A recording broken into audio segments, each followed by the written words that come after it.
failure. But actually, what I want to say also is that, as we look at Rishi Sunak's premiership coming up to the next general election, he made 5 pledges, right? To halve inflation, reduce the debt, grow the economy, lower NHS waiting lists, and stop the boats. And the fact that he just focused on stopping the boats, he never even mentioned legal immigration, which is a far bigger issue for people living in the communities, shows you that he's completely out of touch with the people's needs and interests on this. He simply doesn't get public attitudes towards immigration. That's why you're seeing him only ramping up things now as we get into the short run up to an election. Okay, Jonathan, are you one of the people that doesn't get it? Because you're very honest, and we're not North Korea. We live in a democracy. We can all have different views, and that's fantastic. But you're some would say more generous to the immigrant cause than others. Rafe is simply making the point that most people don't think I'm unashamedly pro-migration, and actually migration is really, until very recently, migration had really gone down the list of issues that people cared about. Ironically, after Brexit, migration actually stopped being sort of a top-tier issue for people, because I think a lot of people thought that migration had been sorted, quote unquote, which is actually quite funny given that legal migration is much higher now than it was before the referendum. And so, look, I think that migration is a good. I think the only thing that should sort of put a brake on immigration is literal capacity. Do we have the geographic space? Do we have the land? Do we have the public services? And obviously with migration, you've answered your own question there, because the answer is no. Well, no. Well, if you drive outside London, which I occasionally do as a Londoner myself, you'll see we have absolutely lots of space. We've got lots of fields. We have lots of schools and doctors' surgeries and GPs. Britain geographically is not full. Nobody would argue that Britain geographically is full. What you could have an argument about is public services, and it's a very complicated argument. And actually, the whole point of immigration is that one of the main benefits of immigration is that migrants are keeping our public services afloat. And obviously, when you have people that come in, obviously that's an economic. When you say migrants, can you add to the economy, and then that's what filters down. I'll come back to Rafe in a second. When you say migrants are keeping our economy afloat, well, public services, they keep our public services. In what sort of way? When you look at the NHS, when you look at the numbers of people from abroad that staff in the NHS, you look at sort of the people. Obviously, that you had the fabled Polish plumber in the years after Eastern European countries joined the EU, and people could identify with that all over the place. What people had a backlash to the idea that we had free movement and that anyone could come, but actually most economists agree that free movement was actually incredibly beneficial to our economy. Now, Britain could have done in those days what other countries in the EU did, which is to kind of have a filtered system, that there wasn't going to be complete free movement from day one. The Blair government decided not to do that. I actually think that was a good thing, because you have certain. I mean, you said other people disagree. You said you're pro. I don't honestly know anybody who's not. The idea of it's not really pro-migrant, not pro. Rafe, I don't know anything about your backstory. I imagine there is a migrant component to your backstory. Look at your name. I would assume there's my mother's Polish. My father was born in Kenya. Well, there you go. So you recognise that side of the argument. And this is one of the things that the media always tends to, whether disingenuously or not, confuse, is immigration versus mass migration. In the 1980s and 90s, we had immigration at approximately 50,000 per year, which was a very reasonable number to manage. We've had, in the last 20 years, more immigration than in the last 2,000 years combined. We had more immigration last year than in the entire decade of the 1990s, and no society can cope with such change. And unfortunately, too much of the discussion is about public services, infrastructure, GP appointments and so forth. The cultural change that we have seen in this country because of that. From the old mill towns of the north to the heart of our capital city, towns and cities are unrecognisable to the generations that once called them home. And this is an issue which we're too scared to actually discuss, but we're seeing the effects of that actually on the streets of London every Saturday when you see these marches taking place, where you have a minority of people there who are, old-fashioned left-wing white people, but the majority there are Muslims who hold abhorrent views for most of society. There's a reason that London is now the most misogynistic, the most homophobic, and the most anti-Semitic part of the country. It's not because of the indigenous white population or recent immigrants or older immigrants. It's because of the changes that have happened under recent immigrants. You've seen an increase in acid attacks, in honour killings, arranged marriages. These are issues which people aren't brave enough to discuss, and they need to be discussed because this has been festering under the surface for so long. We've had reports out today about the rise in anti-Semitism. There's a clear reason why that's happening. This needs to be addressed. we need to be brave enough to discuss these issues, because otherwise we're going to be facing a very dire future. Jonathan, you look as if you're just about to lose the will to live after listening to what Rafe was saying there. I think it's a deeply depressing argument, and it's... Well, it's reality. True, though, It's depressing. No, it's not true. And I think it's outrageous to attribute, to the marchers who are simply marching for a ceasefire, I presume that's what you're referring to attribute a whole range of other opinions to them that they're not actually protesting about. I think most people in this country are completely horrified by what's happening in Gaza right now, and they have every right to say that it's enough, and it's to say that this is somehow the result of a kind of failed migration policy. About the calls for jihad on the streets of London. Well, I mean, I want to see anti-Semitic attacks on the streets. Obviously, of London. everyone should be opposed to. Everyone should be opposed to. But who's committing those? It's recent immigrants who've come over here for, and well, let's call it it's Islamic immigration. Okay. For example, London used to be a place where if you were a young gay man, you would flee to for sanctuary. Now it's the most homophobic place in the country. 50% of Muslims believe that homosexuality should be illegal. It's only 5% in the broader population. And most amazingly, 1/3 of young Muslims in this country believe you should be put to death if you leave the faith. These are very serious cultural dynamics that are now part of the fabric of British life. Jonathan, do you dispute those figures as Rafe has laid them out? There are plenty of people across the country who have views that I would disagree with. It's completely irrelevant what views people have. What matters... It's not irrelevant. It is irrelevant. What matters is what people actually do. Yes. You do not have... I'm sorry, but there are not sort of hordes of Muslim people going out committing hate crimes every week. In fact, Islamophobic incidents, which you for some reason haven't mentioned, are also on the rise, up by threefold, I believe, in the last couple of months. So I think that's also a problem. I don't think that Muslims should be sort of targeted for their faith either.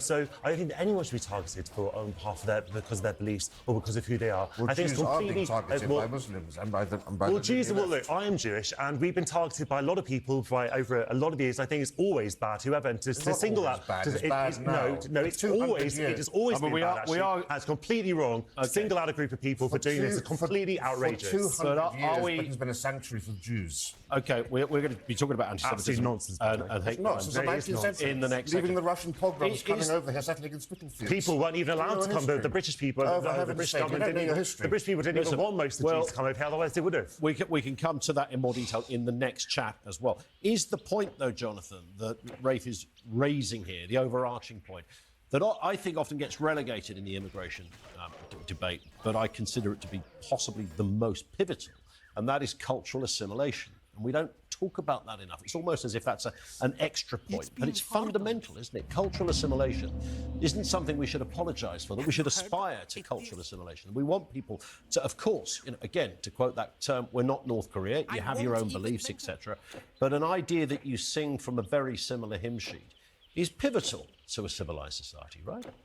Well, I mean, I don't exactly know what you mean by civilised society, but obviously it's important that people who come here...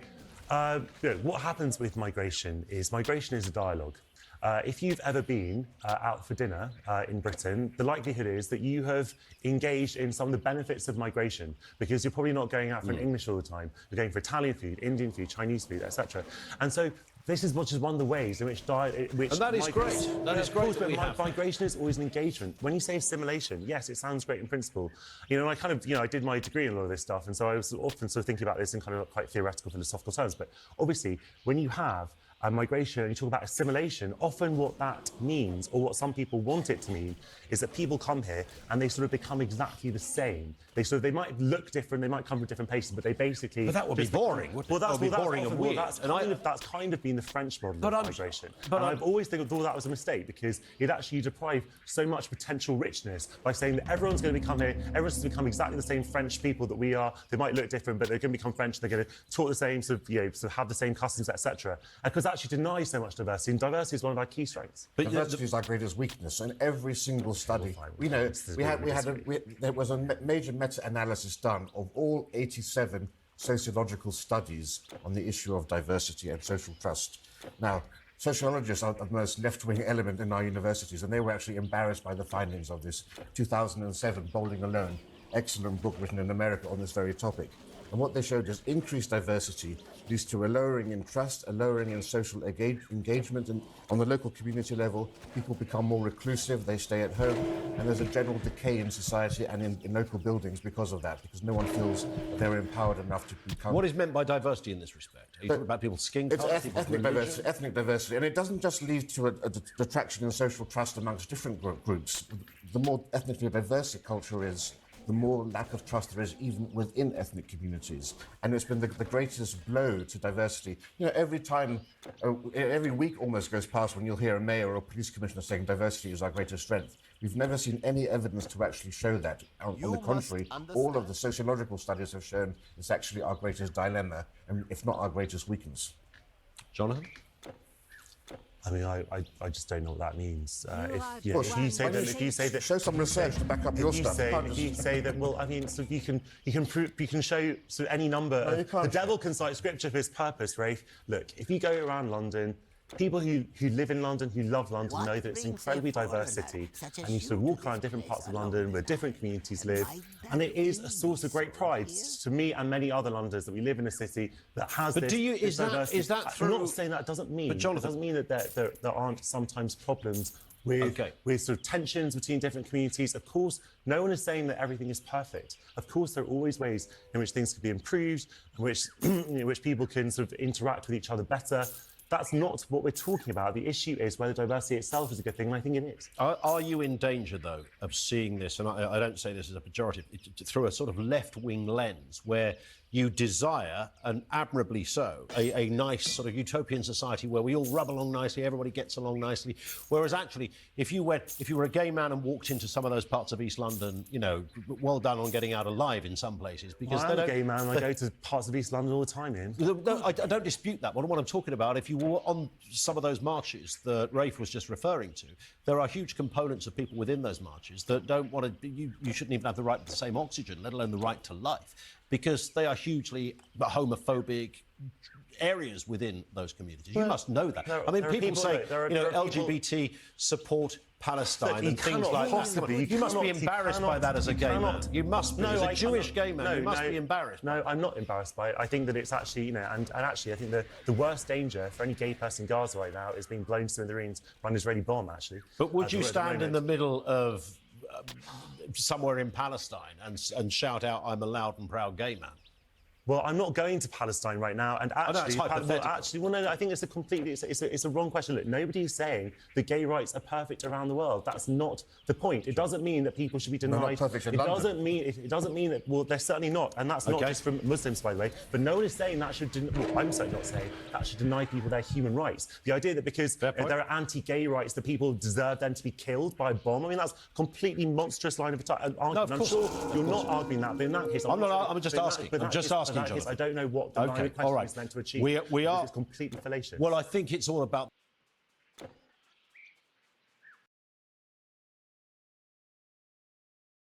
You don't think that actually, if you sat people down and said, "Wait, hang on, you really think that? You think that people might back off of that?" I think it's ludicrous. But that's not to take away from the initial point that I made about the incredible, sophisticated power. So what this professor is saying to me is that people are being manipulated to have certain talking points. Democrats here in the U.S. think that about 45% of Republicans support partisan murder. That's what Democrats think of Republicans. And Republicans think that 42% of Democrats support partisan murder. So Republicans have this idea that, Democrats are out there thinking, hey, it's okay to kill somebody because of their connection to their political party. And that you could take it a step further, and that maybe that's a good thing if they're connected to a party that I don't like. Okay, so both sides are thinking that the other side thinks it's okay to kill people because of their beliefs and their connection to the party. Next slide. The Americans who support some type of partisan killing, who think that, under certain circumstances, it would be okay to kill someone, is 2%. I think this topic is extremely important, And this video is about the professor going over political violence. And this wasn't a topic I assume was an extremely big topic, but I've been seeing a lot of conservatives say that the Democratic side is extremely politically violent, and I've been seeing Democrats say that the Republican side is extremely political violent, as shown in the data he showed. So I'm not going to waste any more time. Without further ado, let's get into this video. Comment down below if you think either side is politically violent. Let's get into it. It's very small. Very small. And even then, they're extreme. The number of Americans who believe in that it's okay to commit violence based on political beliefs is 4%. David, Susan, Bassem, Julie, thinking of the conflict in your nations and what you've been through and what you've experienced and what you know about how conflict works, how it operates. What comes to mind when you hear these percentages? Big number, and it's a dangerous number. That's a big number. It's big, 40 to 45%. Very, very big. I mean, even in Iraq, we don't have anything like that. I'm thinking that the systems and the structures that are in place to misinform people and to spread misinformation, to encourage fear, ignorance, and misunderstanding, to encourage people to look outwards towards others as them and inwards towards self and us as we, are very, very powerful and very, very sophisticated and performing at a very, very high level of efficiency in the United States of America today, empowered and sustained and nourished since, 2006, 2007, the introduction of commercially available smartphone technology and the associated algorithms, which have a toxic, powerfully toxic impact on almost all of us to a greater or a lesser extent, with many of us not even being aware of it. So those stats don't hugely surprise me in the current circumstances. So, David, do you think these numbers are exaggerated to spread misinformation about political situation?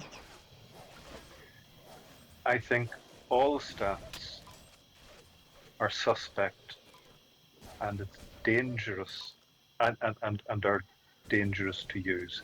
I don't actually believe personally that 42% of voting Republicans or 44 point whatever it was of voting Democrats actually hold to that belief. No, the idea is that Democrats on average think that almost half of those Republicans out there think it's okay to kill on the basis of partisan ideas. That you don't think that actually if you sat people down and said, wait, hang on, do you really think that? You think that people might back off of that? I think it's ludicrous, but that's not to take away from the initial point that I made about the incredible sophisticated power that's at play. So what this professor is saying to me is that people are being manipulated to have certain talking points. And I believe that that's very true. However, a big problem that I notice in colleges or academic institutions is that there's like a sort of like a disconnect from the institution to the public. And if your goal is to be a researcher and look at data all the time, you will get a statistical analysis of issues and of society. But unless you're out here talking to students or people on the street or citizens in general, a part of you will misunderstand the issues. So what I'm saying is this: not everyone is really getting all their information online when it comes to these issues, and not everyone is being brainwashed to believe in some things. Sometimes they see it happening in real life, although that is anecdotal. That is still happening. But let me know what you guys think about that. Encouraging us into us and them thinking, Yeah. demonizing the other and dehumanizing the other. Many of us are actually hungry. I hunger for the powerful simplicity of knowing that you are the enemy. And all I need to do to resolve this situation, it's how conflicts work. If I can defeat you, my problems are solved.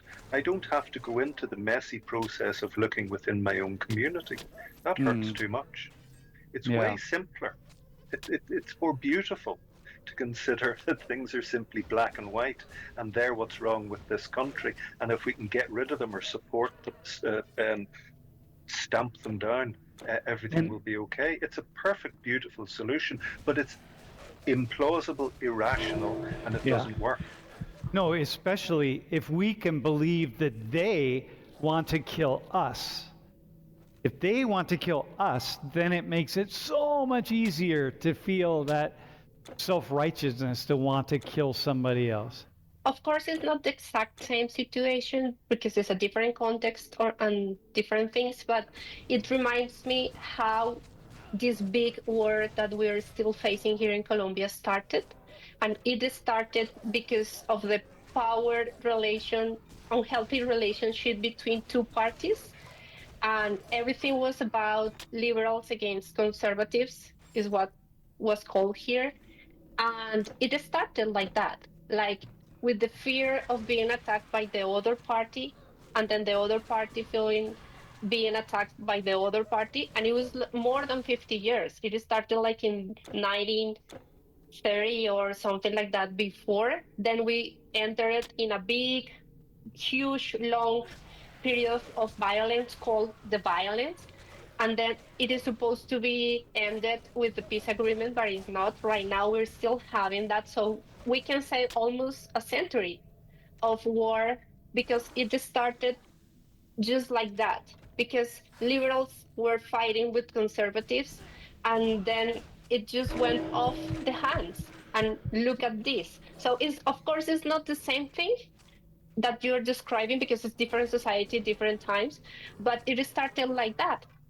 I remember my grandpa from my dad's side telling me that my grandpa from my mom's side was a bad guy because he was conservative and our family was liberal.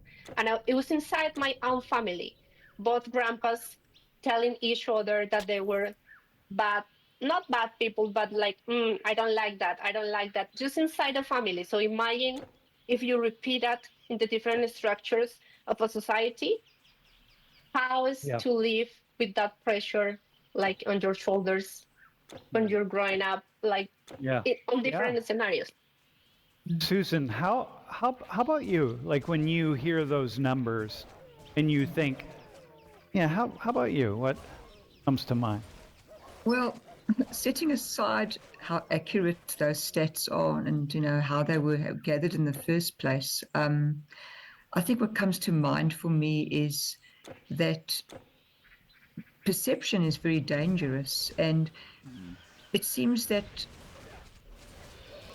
inhabiting these echo chambers is getting worse and worse. And at the risk of sounding incredibly naive here, nobody really wants to get to know anybody else anymore. In my own life, when I've perhaps challenged someone on their views, if they've challenged me, now and again we've actually been able to find some middle ground. Like, oh, okay, we've got some common ground here. We've got more in common than we actually know. But we've come to a and they're making a lot of sense here. A lot of problems come from just downright ignorance. And I like what this, I don't know her name, Yuli Prieto from Colombia said about the fact that people were being isolated in her family for being conservative when they had a liberal family, when more oftentimes than not, you have more in common than you would ever even know. But if you're just going off of the premise that, oh, you're I'm gonna use colors, you're red and I'm blue, so you're evil, or you're blue and I'm red, so you're evil, you're gonna end up making a lot of mistakes when it comes to interpreting people, because there are a lot of good people who are conservative and there are a lot of bad people who are conservative. Same way there are a lot of good people who are Democrat and there are a lot of bad people who are Democrat. We have to remember that when it comes to politics, both sides are trying to accomplish the same thing, or they're supposed to be. Both sides should be for the betterment of the United States. That's what we all should want. Not saying that's what's happening, but that's what we all should want. And we're just like, oh, you're evil naturally. No, you're missing the biggest point. We're just looking at different ways to get to the same, what's the word I'm looking for? Solution. And there are good things on both sides, and you cannot deny it. There are good things on both sides. But let's get back into it. Strange state globally in this country where I live, where people don't even want to debate. They want to win an argument. There is no conversation. It's just one-sided, and it becomes a free-for-all. Everybody's flinging mud and cancelling each other out. So that's what comes to mind when I see, those stats for Democrats and Republicans and what they're thinking about each other. I'm not saying that you don't get your radical people on the left and the radical people on the right, but I think for the most part, I just don't understand. This is actually why I'm here as well. Why this inability to just meet each other halfway and to figure this out. I say that as a person in a violent country. It's not that I'm out of touch with reality, but I just can't believe how far we've moved away from having conversations. Nobody has them. People, in South Africa at institutional level, people feel gagged. They're not comfortable saying what they'd like to say for fear of reprisal. And that is so frustrating. I think people build and simmer and cook below the surface and then have massive outbursts. And it's because there's no pressure valve. You can't, just vent a little bit without people being triggered very, very quickly and just labeling you, as having a certain mindset or ideology. So there's no conversations happening. So that's what your stats got me thinking about. I guess that's why you tuned into our class. Absolutely, exactly. Right? Looking for answers. Yeah. Well, we don't have answers. We have a lot of questions. Hey, Bosco. Before we move, do you have an idea of the age group of the census of these numbers? Yeah, it was across the spectrum. And by the way, these are academics who did this. They did it. It's this polarization research lab. It's connected to several different universities. And they were very thoughtful about how they got the data.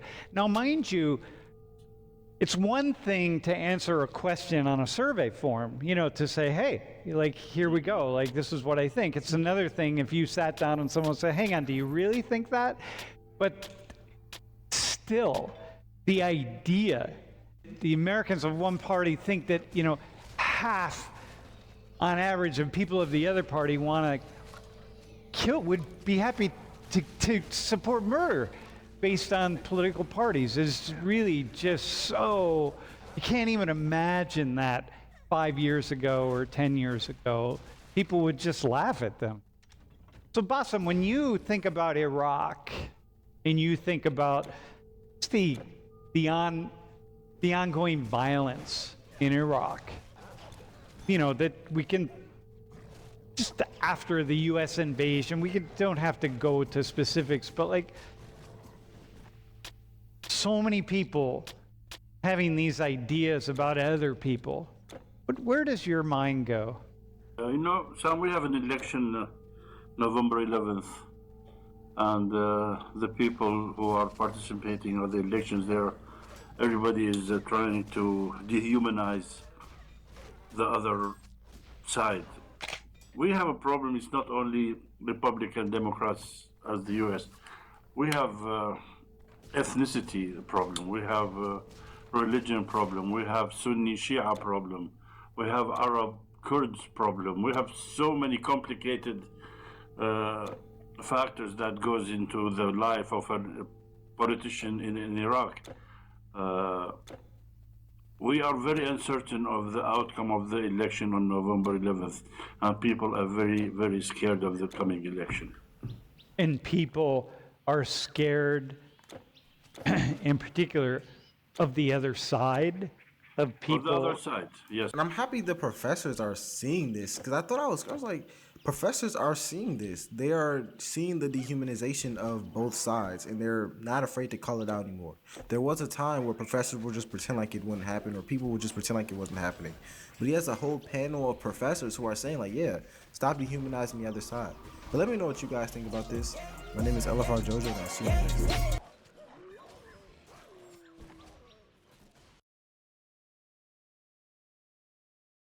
Walked into that event last night and I wanted to die. Everyone was so short. Every single man there was like less than 5'10", or 5'10" or less, I mean. None of them are attractive. No one, not one was attractive. Not even like, oh, he could, no, not close. Guys have made it in, and they got to just pick wherever they wanted to sit and who they wanted to start dating, and I'm alone. So many girls. Well, I know we're all like... So the guys paid to be here.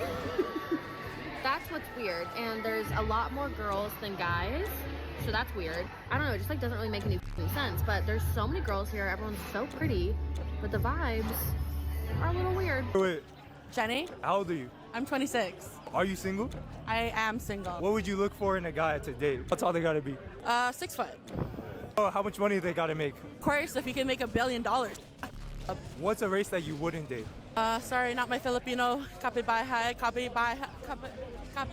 There's no Filipinos, I'm sorry. There's no Filipinos. That was a big So am I like the only... Sorry, not my Filipino. Copy by high, copy by copy. There's no Filipinos, I'm sorry. There's no Filipinos. So am I like the only woman that no longer gets approached by men? Where are the men in San Francisco? Where are they? Not for me. What has been your biggest financial mistake? My ex-girlfriend. Oh, okay. In what way?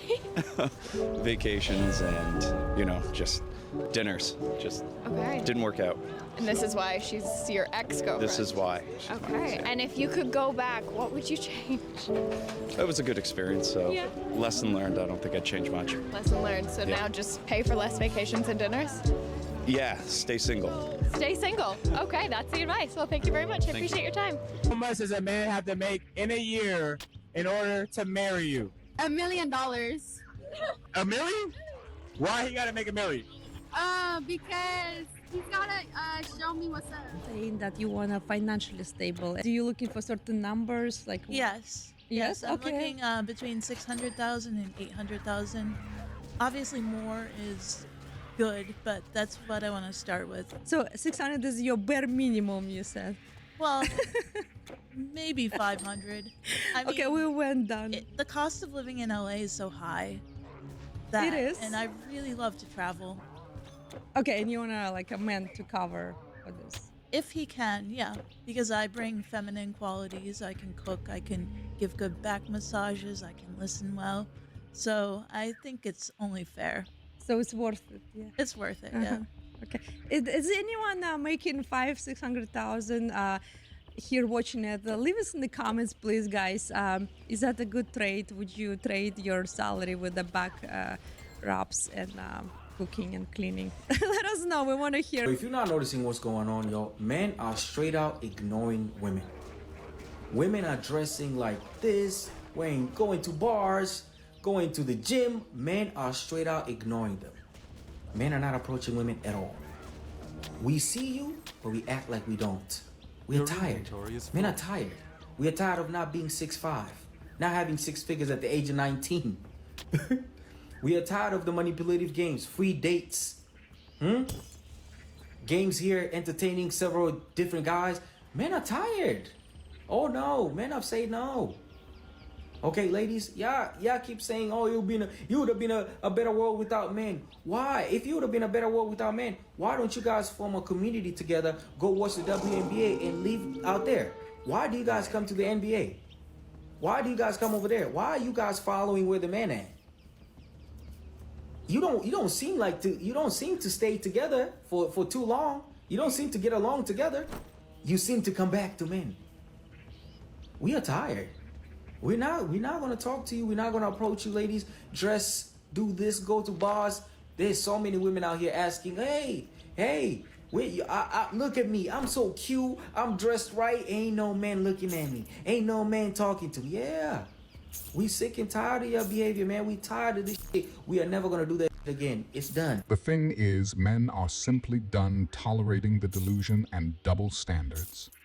There's a good reason we don't see videos from women who don't engage in these same delusions, complaining about a lack of good men, while we constantly see videos from problematic women complaining because he wasn't willing to spend at least $500 on her on the first date. Not sure why nobody wants to speak up about this, but I guess I'll be the one to do it. There is a serious shortage of attractive, eligible, mentally stable, emotionally available men.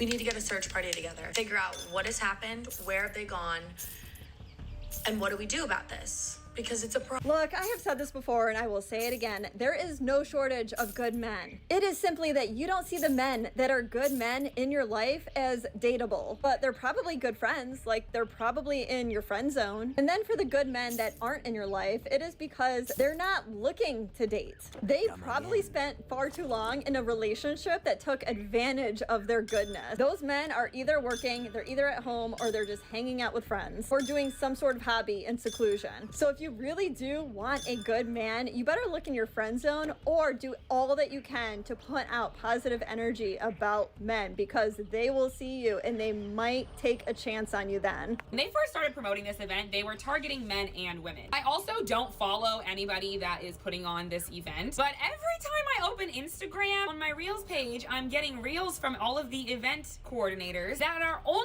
targeted towards men, trying to get them to apply to this event. So now this is raising some red flags in my mind and my critical brain turns on. And I'm like, okay, if they are only promoting this towards men, that must mean they can't find men to come to this event. Then I started thinking about it and I was like, I don't know a single man, let alone a black man, because most of their audience is black, who would pay even $50 to go to a singles event, let alone speed dating and $150. Single in relationship? Single.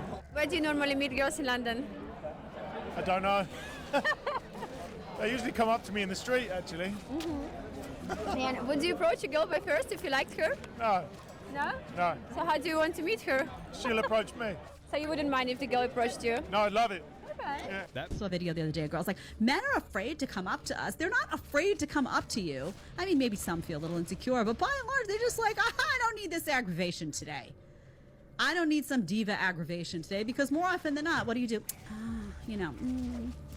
Nasty, like a little attitude, puckered lips. You know the puckered lip.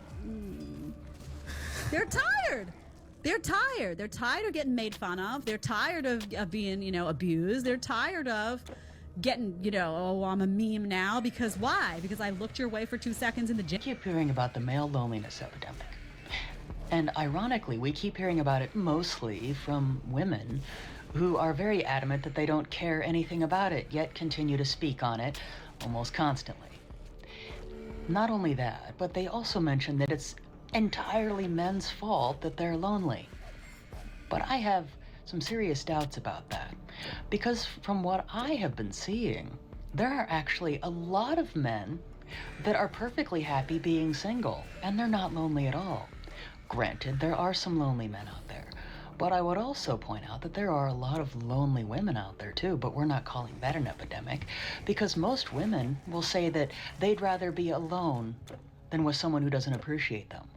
And I would actually wager that the same holds true for men, that they would rather be alone than with someone who doesn't treat them properly. So, gentlemen, please, are most of you alone because no one will date you? Or are you alone because you can't find anyone suitable to be in a relationship with?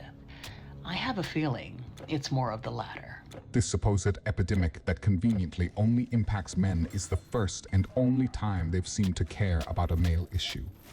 In reality, men are simply done with the delusions and double standards and are simply less willing to tolerate the childish behavior and self-centered mindsets. Like she mentioned before, the only people who seem to talk about this exclusively male problem are the same problematic women that men are avoiding en masse. Question is, why are there so many single people who are not interested in dating? And ladies, we got these men shook because all they hear is how much money they should be spending on these dates. So look, if you got a $300 minimum that you feel like a man should be spending on a date, and the man take out 2 women in 1 week with that same mentality, that's $600 that he spent on dates with women that he don't even know that he like yet. And understand that a rich man will spend the money because he'll spend as much as necessary to get what it is that he wants from you because he got it. So our focus should be, is he a protector? Is he a provider? How does he treat his kids? How do he treat his mama? It's so many other things that we could be focused on. Now, there is a caveat. Men, if you broke, you shouldn't be dating. Let's just start there. Women, same thing. If you broke, you shouldn't be dating. Get your life together first. So if you built a lifestyle and you are able to afford a lifestyle of your own, I am not saying go get you a man and find you a man who is broke, but the focus should not be how much he can spend on dates. The focus should be everything that has to do everything with his personality and how he treats you. What y'all think about that? Doesn't matter. So am I like the only woman that no longer gets approached by men? No, because I had to actually sit and think about this, and I had to ask myself, when is the last time a man came up to me and wanted to get to know me or exchange numbers? And it's been a long time. And honestly, I'm not gonna lie, it definitely has me questioning myself. Like, am I not as attractive as I thought I am? Am I looking old? Am I intimidating? Like, what is it? So now I'm starting to realize that since men don't come up to me, I have to be the one to go up to them. And that makes me super nervous because it's like, how do I know I'm not gonna get rejected if you didn't come up to me in the first place and then I make the decision to go up to you? How do I know I won't face rejection? So can I get some tips and tricks, some advice on how to approach a man that I think is cute? Because I have no idea how to. Like, I'm scared and I feel like I can only approach men if I'm drunk, which is not often. What it is about these speed dating events, but I keep seeing these videos of women speaking. I went to a speed dating event, there was no men there. I went to a singles event, there were no men there. Respectfully, haven't y'all been coming on this internet telling men that they need to stop dating and they need to leave women alone? Then y'all come on this internet and say it's all men till no men. Then y'all come on this internet and sit up here and say, well, if me and you make the same amount, I'm technically better than you in my mind as a woman because why as a man don't you make more money than me? Even though that man is a direct reflection of you, the only difference is y'all gender. I already know somebody would be like, well, you have a victim mentality. So then what's the difference when y'all came on this internet and say social media warped the mind of people and their bodies and said it was okay that a lot of women sat up there and started getting BBLs because they noticed that some women were getting attention by lustful, thirsty men online and they sat up there and felt less than because of their natural body? Why wasn't that woman able to think the same way you want these men to think? Because there's a psychological effect. Some of you psych majors should know, right? I never took psych, but I understand if I go on this app every day and told I'm nothing, even though we make the same, that's gonna play into my psyche. As I said, some of us men still know how to read y'all defense. It's not that hard, but isn't it funny? My fault. I should know better. It's just not the same. I wanted to give my take on why men aren't really showing up to the dating events and the dating scene right now. And I feel like it's really because the return on investment on dating right now is so low. Like, men just don't see the point of going to dating events or speed dating or anything like that because it's like, okay, I go to this event, then it's like maybe this works, but at the end of the day, I lose out on most of the financials behind this experiment. Like, I'm basically funding this experiment, and it's like, maybe I get something out of it, maybe I don't, and at the end of the day, I feel like I lost the most. So the return on investment is just so low. I'm surprised that they are shocked that men aren't eager to attend Come Pay All My Bills convention. Not only that, but in the videos of the women who attended these events, they are complaining about a lack of men while insulting the men who did sign up for it. Either because they didn't get picked or the man didn't meet their ridiculous requirements. Their refusal to acknowledge how their own actions led to their situation perfectly explains how they ended up where they are. Today I went speed dating for the first time, and I will not be going again. Do you want to know why? Here's why.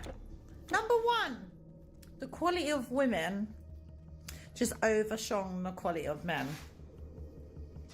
That's the only way I can explain it. There were so many attractive women with personalities.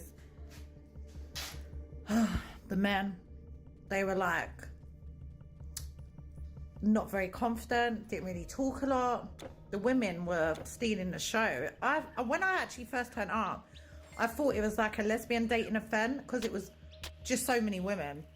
So it just proves that there is a lot of women trying to date. And trust me, being in your 30s, my age, and trying to date, it's just like, yeah, feel sorry for me, basically.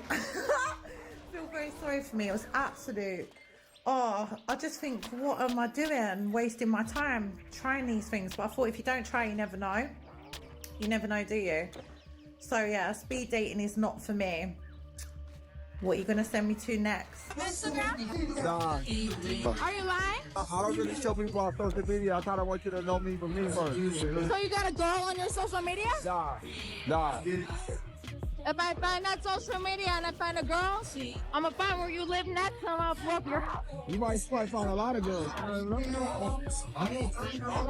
lot of girls? It's the wrong thing to say to a Latina. I know, but I'm honest. You're honest? I'll be lying to you if I told you you were the only girl. Right? I'll be lying to you. Single by chance? No. And you? No? Single by chance? No, I'm not, sorry. No? Are you single by chance? I'm not. No? Do you have single friends by chance? I'm sure I do. Yes. Not very many. Single? No, I'm married. Ah, okay. Excuse me, are you single by chance? No. No? Single by chance? No? Are you single by chance? No? Do you have single friends? No. Are you single by chance? I'm not, I'm afraid. No. Is anyone single by chance? Nope. No one is single. Are you single No, by I'm chance? married, sorry. Do you have any single friends? I probably do have single friends, yeah. Can you give them invitation for the singles party this Friday? Are you single by chance? No, unfortunately not. No. Sorry. Do you have any single friends? Yeah, they're actually just up here. Can you invite them for singles party this Friday? Can somebody explain to me why I don't get approached in public? Like, do I look mean or something?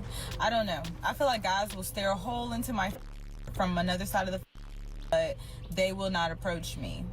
Like, men will be in my DMs and all my social medias and then even in public they will still not approach me.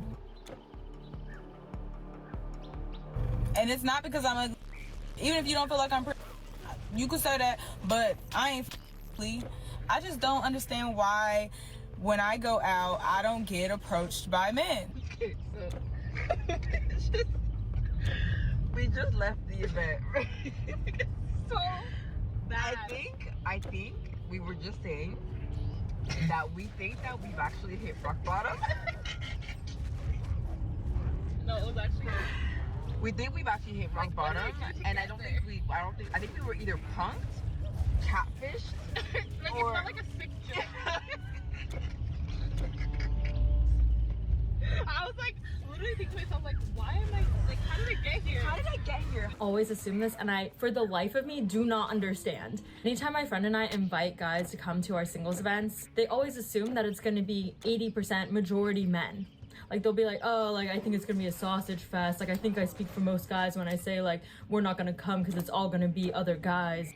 That's not the case, ever. Like, I've gone to multiple singles events. I'm hosting singles events now myself. In every situation, it's majority women. And they're all really cool, fun, attractive women. In New York, women here, in my personal experience, they are very willing to sign up for events. They're willing to put in effort to make connections with people, both platonic and romantic. And I have found it not to be the case for men. So I don't know where that perception's coming from. If anyone has any idea, what is that barrier? The reason that we're reaching out to these men is because it's harder to get men to sign up for these events. And yet when we ask them to sign up, they say they don't want to sign up because they think it will all be men. And it's like, no, the reason I'm reaching out to you is because there is no men. Like, what is it? I don't understand. I think a reason that would explain their confusion as to why men aren't willing to go to these events is because they don't have experience dating themselves. Everyone knows lesbians consistently have the highest rate of divorce, which means they aren't even willing to tolerate their own games when they are on the receiving end of it, yet for some reason expect men to and act surprised when men also aren't willing to tolerate it. I recently did a live where I looked at where all the men have gone, right? And this was in response to a question that I saw really on TikTok, where I came across this whole side of TikTok where women were basically complaining about the fact that they had a very hard time finding men to connect with, men that might actually be, you know, potential boyfriends and then eventual husbands, whatever. Like, they're just not connecting with real men. And so, you know, after having conversations and really having had the opportunity to talk with countless men, some who are married, some who are single by choice, I have to say there are a few things that I have noticed, especially now with today's dating market. One, there are men who are just checked out, completely checked out of the dating market. Different reasons for this. Some believe that they're just not really going to be getting a good deal. It's a very confusing dating dynamic, and there are men out there who are just like, I want nothing to do with it. And so there's that. You have other men who are just grabbing their passports. They're just like, they want a woman who's more traditional. They want a woman who is maybe coming from a culture from very early on. They are taught to be wives, or are taught to value being a wife. They're taught to value family, and it's just harder to come across that, you know, in America. And then you have, like I said, other guys also who feel like just engaging in a relationship with a woman today, or with a modern woman, is akin to chaos, and that they prefer to go to the gym.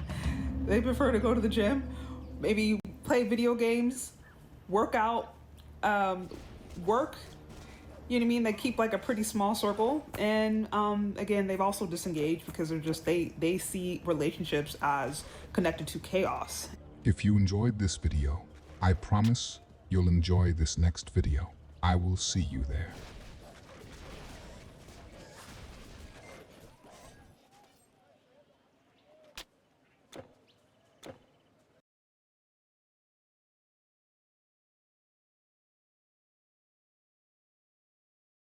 If I see you making videos about how your kids won't have a Thanksgiving this year because you're about to lose your SNAP benefits, but you have your hair done, your nails done, your lashes done, your lips done, and your forehead is frozen as, well then, it has nothing to do with the fact that you're losing these benefits and you can't feed your kids.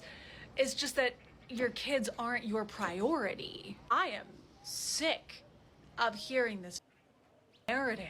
Now, do SNAP benefits affect a certain portion of the population for people who genuinely need these benefits?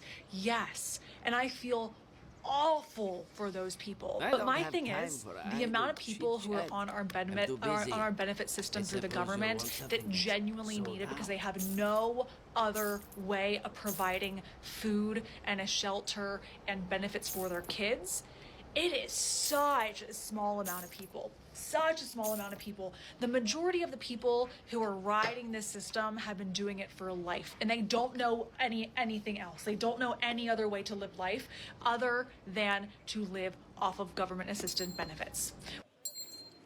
I'm gonna be honest. I have never seen a person get off of government assistance. It's almost like a drug. It's almost like a plague. I have never seen a person voluntarily remove themselves from government assistance, whether that be, yo, I started my business and I'm cool.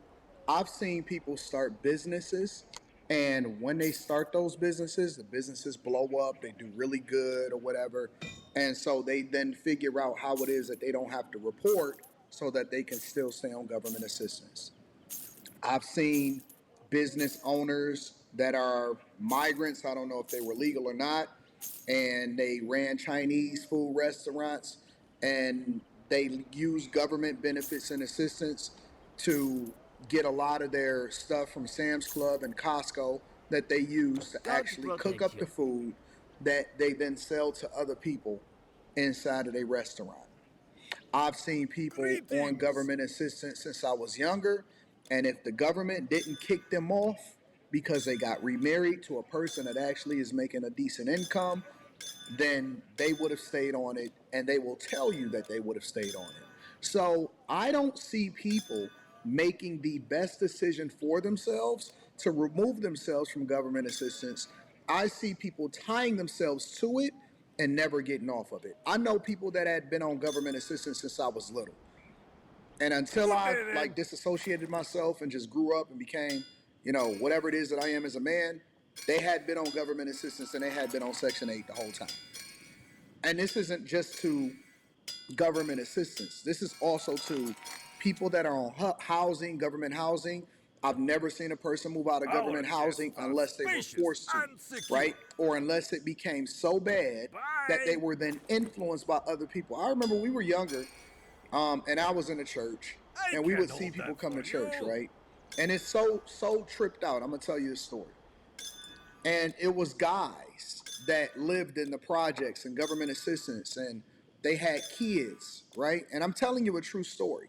And so what happened is they came in, and so, you know, we would befriend them, and we would, you know, be there for them and stuff like that as a community, as a church and stuff. And so they would become more integrated into what was going on.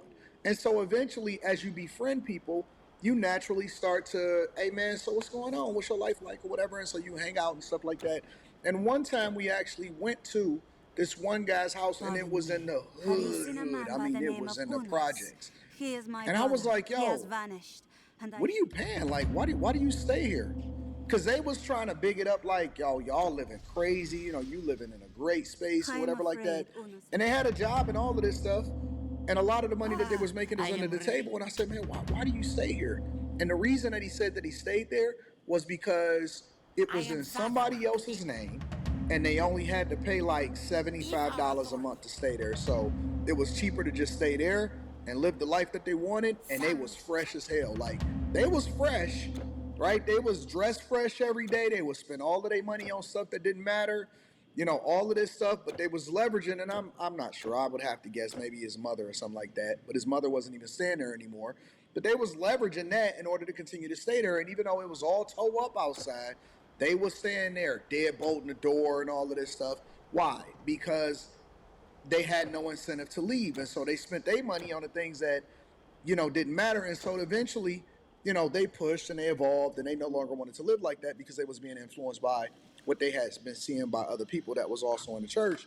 And so they was pushed to actually do better for themselves, and they did. They did a phenomenal job. They wound up getting married and all of that stuff. And so I got to salute them. But if it wasn't for that impact and that influence of being around other people that seeing themselves as valuable, then that person would have stayed in the projects. And they'll tell you that they would have stayed in the projects for the entire time. So I believe that what she's saying is true, and also is very difficult to feel sorry for the majority of people that are crying and complaining online because they have the option and the ability to be able to get off.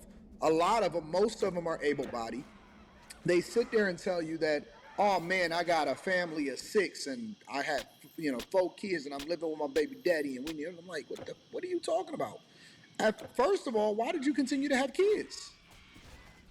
Which is horrific, because all the rest of us have figured out a way to live life. All the rest of us have made good decisions to not have children when we couldn't fucking afford it. And I'm sorry, but I'm tired of funding everybody else's lifestyle. I am tired of making good decisions for myself and having to pay the benefits for everybody else who didn't make good decisions in their own lives. Again, are there people out there who made really good decisions and were just put in really shit situations and ended up in a situation where they can't afford shit? Yes, but that is such a small portion, such a minority portion of the individuals who are utilizing our system and are bitching about it right now. Make good decisions. Make good decisions. Have a little bit of savings where you can afford your fucking food. Sell shit.